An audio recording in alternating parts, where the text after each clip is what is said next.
Today we're going to do something that I really think is kind of cool. I've been seeing on the internet where they do mounted staghorn ferns. And it looks really neat when it's hanging on your wall.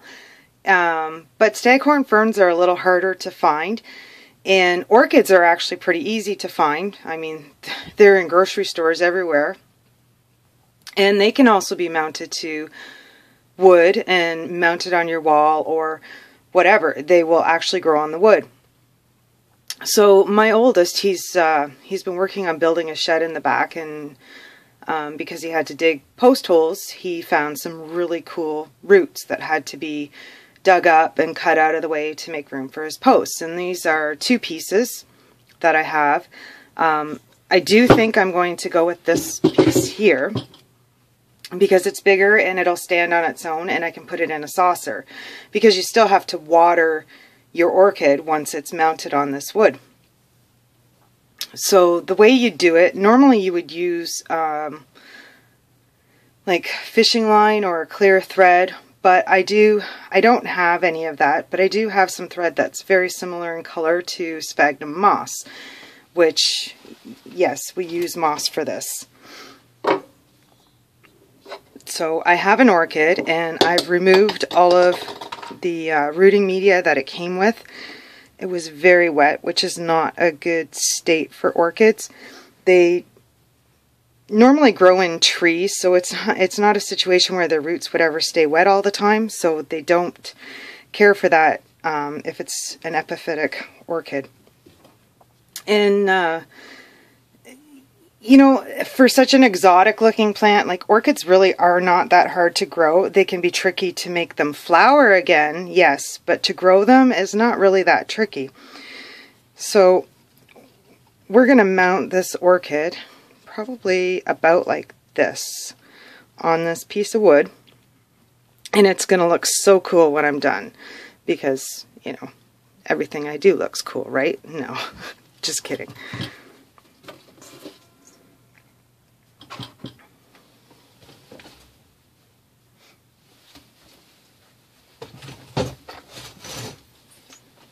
Okay, so the thread kind of keeps wanting to roll away from me.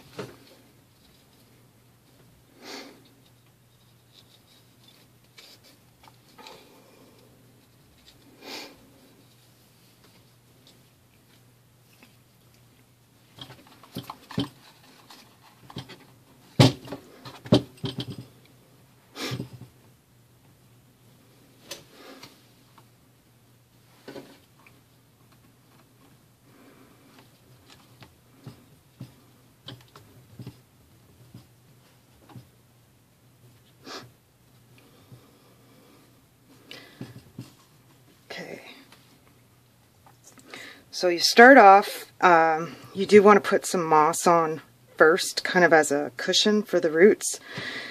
And you could see where I tied my thread around to secure it.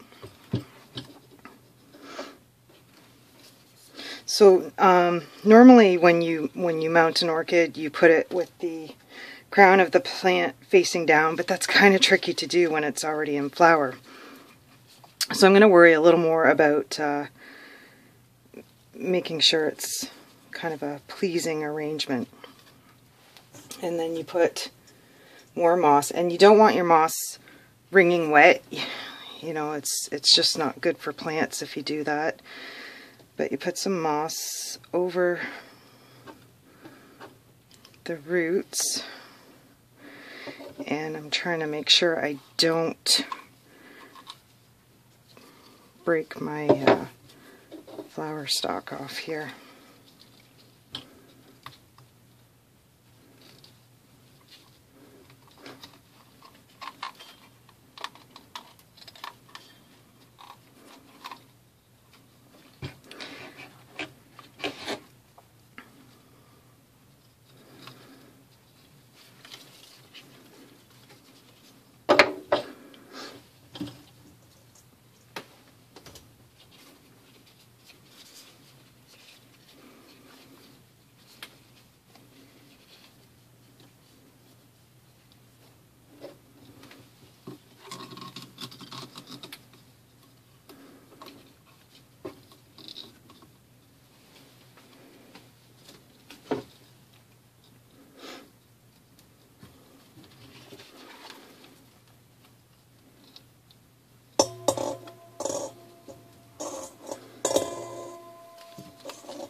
So once you have your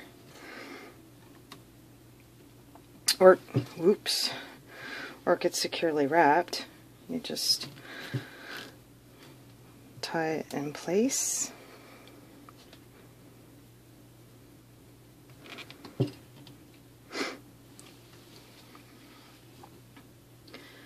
there you go.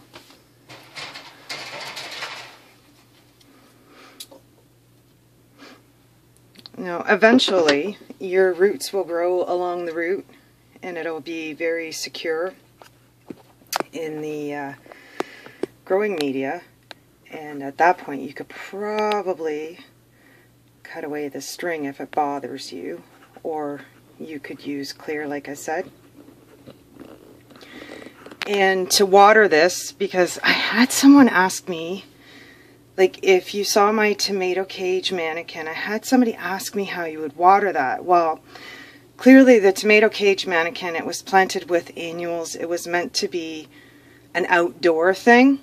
This is something that you can do for in the house, and you can either mist your moss to re-wet it, or you can dunk it in like a sink of water or whatever you have to do. You just have to make sure that you don't get too much water around the crown of the plant, because it doesn't like that. And you don't want to use like a whole mountain of moss. You want to leave room for the roots. It's just kind of a starter. You want the roots to grow along the wood. And I don't know, it's just something I think is kind of cool. Maybe you do too. And now that you've seen how easy it is, I hope you do one of your own. Thank you.